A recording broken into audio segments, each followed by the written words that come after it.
Hey everybody, this is Tell the Truth Sports Radio. I'm your host, Ron Fitch. I'm going to tell you the truth. Why the Knicks? We're up 3-0 in the Sixers. And B came back. I didn't know if he was coming back. He came back. He was all right. But I'm going to tell you why the Knicks won this game by 14. The Sixers came out like gangbusters, but the Knicks defended. And eventually, I was watching Paul George. Eventually, he was wearing down because of the defense. Hitting tough shots in the first quarter. Legs are gone in the fourth quarter. Edge gonna play well. Well, this is why the Knicks are 3-0 on the Sixers. They defended Maxey perfectly. He's gotten drives when he's caught the Knicks slipping, but for the most part, the Knicks have game planned behind Maxey. Dig in on those drives. Guard the perimeter pretty good. Build a wall. Dare Oubre to make shots. Dare all the other guards. Dare Edgecombe. Edgecomb's made some, but he's not going to go clean off like Maxey. Maxey hurt the Knicks in that 2 years ago. This time, and Maxey had a free lane to the basket against the Celtics. And Knicks saw that and it must have scared them. And that's a good thing. That's a good fear. And put enough fear in them and say, man, we got to dig in on this. OG, you guard. Not OG, I mean, Bridges, who's having a great series. You guard him. He goes to the basket. The length of the Knicks, Robinson and Towns are there to defend. And Towns playing good defense. Towns playing a great overall game. He didn't have high in points, but he's running the point. I mean, he's throwing backdoor dimes over and over and over. And I'm telling you, I'm very impressed with the Knicks and how they're playing as a unit. And Brunson is Brunson. Brunson was, and you know what it is? Brunson's not hoisting hero threes. Brunson's driving the basket, uses craftiness. And Karl Towns had 12 rebounds, 8 points, and 7 assists. Even though that might not impress you, that was great, great basketball play by him. And Shamit, coming off the bench, hitting shots on the road. 15 points, former Sixer. He's probably out of axe grind. And then Miguel Bridges wanted to be a Sixer. I know his mother. I got to meet his mother because his mother works for the Sixers. And I covered the Sixer Hawk game. Got to know her before while he was at Villanova, and he really wanted to be the Sixers. Be on the Sixers. They traded him to Phoenix, and the rest is history. So they might have access to grind. But he's been playing good ever since game 4 of the Hawks series. And now they could rest OG. Now that they're up 3-0, they could rest OG. And the Knicks are in good shape. I'm real curious to see what Detroit does. Detroit's playing lights out defense. Everybody's getting on Harden. I looked at Harden's game. He's older.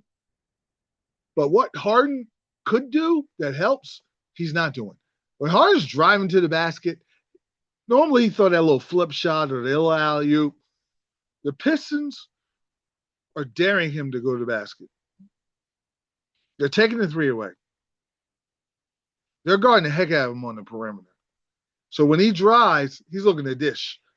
He just looks like it's not as much casual as he just looks like he's in a trance, like, oh my gosh, what do I do now?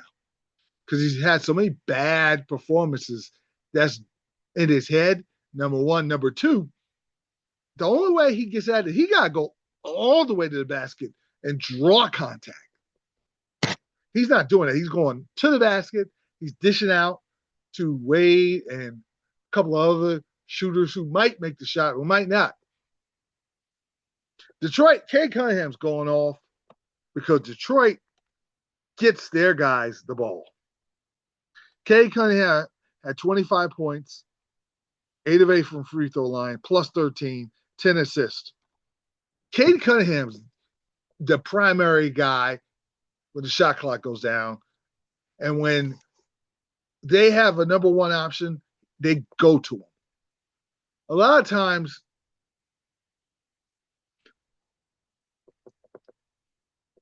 Harden and Mitchell don't have the ball. You have Wade, you might have Tyson with it. They're good players, but on the road, I want Harden and I want Mitchell to make sure they are the guys who are taking the shot with the shot clock going down. The Pistons are defending well, but Harden's got to be much better. I don't know if he could do that at his age because he used to be able to drive and throw it down on you on the Rockets. He can't do that, but the least he could do is, my goodness, try to draw contact, get to the free throw line. But that's not working. I think Cleveland's going to win game 3. Game 4 is a toss-up. But I like Detroit this series. I think we're headed for Detroit and the Knicks. And Cunningham's a great two-way player. I was listening to Shannon Sharp's podcast. He was okay till he ventured into foolishness. And he was like, Cunningham's a great two-way player like Brown. You know, Jordan he always sent somebody out to guard the best player. He had Pippen. Stop it. With LeBron James, he did sometimes guard the best player. But a lot of times with the Heat, Shane Battier guarded the best player when it mattered. And what Shannon's not telling you is in the Maverick series, and I waited for this. I was like, man, if LeBron guards Dirk and does a good job with him, man, I'm putting him way up there. He never guarded Dirk, and Dirk dominated. You got to go over there and take that assignment because he's big and strong enough where he could have guarded Dirk. He didn't. Jordan takes on challenge. Other than the finals where Pippen guarded Magic after game 2, Jordan guarded Drexler. Jordan guarded Starks. Jordan guarded Reggie Miller. Jordan was the defensive player of the year in 1989 and the MVP and the scoring champion. So don't believe any of those fairy tales you hear when Shannon starts to switch up. He's entertaining when it comes to the playoffs. Him and Joe Johnson, Ocho, they're entertaining. But once he starts to talk about his buddy, and LeBron, I told you it's complicated because I have to root for him. I root for him. I don't hate him, and I don't look at him as my super favorite. So I can look at it from an analytical standpoint. I can give you a fair assessment because he's won a championship for me, albeit people say it's the bubble or whatever. But he has great defensive moments. He has bad defensive moments. He took on assignments and he didn't take on assignments. So Shannon's going to tell you the good. He's never going to mention the bad. So he kind of makes it up as he goes. But this show will tell the truth. And the truth is there was no other player like Michael Jordan. Never. If LeBron plays till he's 55, he's never going to catch him. And this is a less physical game, so you can play a little longer. Like Harden's, I mean, I don't know about Harden, but Durant could play a little longer and LeBron could play a little longer because there's no wear and tear. And a lot of these players are going to the basket. In addition, you don't see that as much contact and one. Maxey does it. He's younger, but you don't see that as much. You see a lot of drive to the basket, kick it out for 3 type of offense, which is okay sometimes. Sometimes I don't like it. It's not high percentage basketball. But anyway, looks like the Spurs are going to go up 2-1 on the Minnesota Timberwolves, and they led the whole way. So I think they look like they're in good shape. Yeah, they're up 8 with 26 seconds left. And what was huge was Wemby 3 with 3:06 left, the cushion, give them the 6-point lead.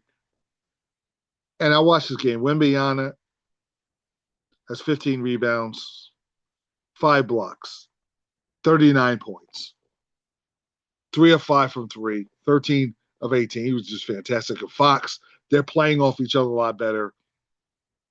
They're going to win championships, multiple championships. I still don't know if it's this year because I believe Minnesota could get game 4. San Antonio destroys them in game 5, and then game 6 is kind of a toss-up. And then 7 will go the Spurs' way or 6. So Spurs will probably win at 6 or 7. I thought Minnesota had a better chance, even with Ant-Man, but the size. And it's not as much blocks as he alters easy baskets that Minnesota was getting against Denver. Now they're shooting over Wemby and them not making them. Now there's a pressure that goes on your offense. Because Edwards had 32. Edwards is going to get his points. But the problem is McDaniel's 17 and Duselmo was okay. Reed is going to get 18. Shannon Jr. is not going to go off like he did in the other series. And Bones Highland's not playing. Nah. I like saying San Antonio OKC's on the way. And OKC beat LA. And I know it was some bad calls. And OKC flops sometime. But listen, my guy flops a lot. That's LeBron on my Lakers. So you could complain so much, but OKC's better. So I just wish OKC would do less flopping because they're so good. And the nucleus now, Williams will be back. And that's their hope to beat the Spurs.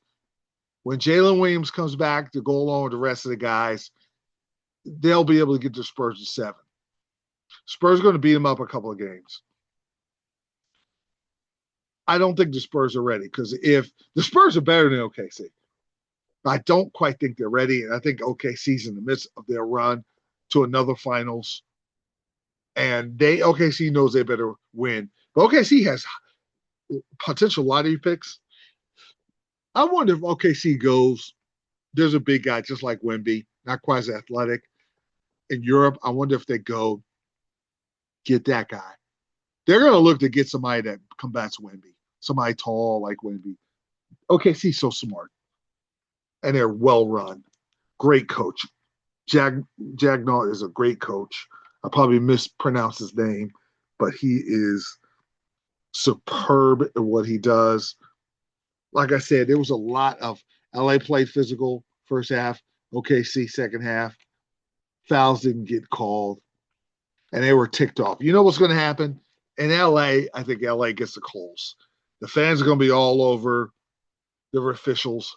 Everybody's going to be watching to see if they go out and call these flopping calls, flopping plays that sometimes OKC does in the Staples Center. I don't think it's going to happen. I think OKC does get a game and they get this out. They get them out in 5. But I just like to see SGA and Dort on defense. Holmgren and Hartenstein, those guys just ball, man. You're so good. And then Casey Wallace is playing good. You know, Caruso. McCain is one of the best pickups of the year. Jared McCain, if they go to finals, he's going to be a big contributor. Coming off the bench, giving you 18, just nailing threes. The Thunder, when they play defense, I think they figure out a way to neutralize Wemby to a point. Wemby's going to have 39, 15, and 20 rebound games against OKC. OKC's not going to allow that in a game 7. OKC will go to the NBA Finals. And the Pistons and Knicks, that's going to be an epic, intense battle in the Motor City. I don't trust Cleveland. Cleveland could tie the series. They're not winning in Detroit. Cleveland will win game 3. Game 4 is a toss-up, like I said. And it doesn't matter because Detroit's not losing in Detroit. The only team beating Detroit is the Knicks. The Knicks going to be hard-pressed because Asur Thompson could guard Brunson.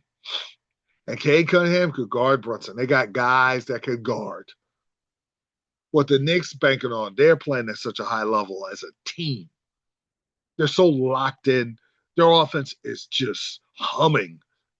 And Bridges and OG will be back. OG gets the rest now.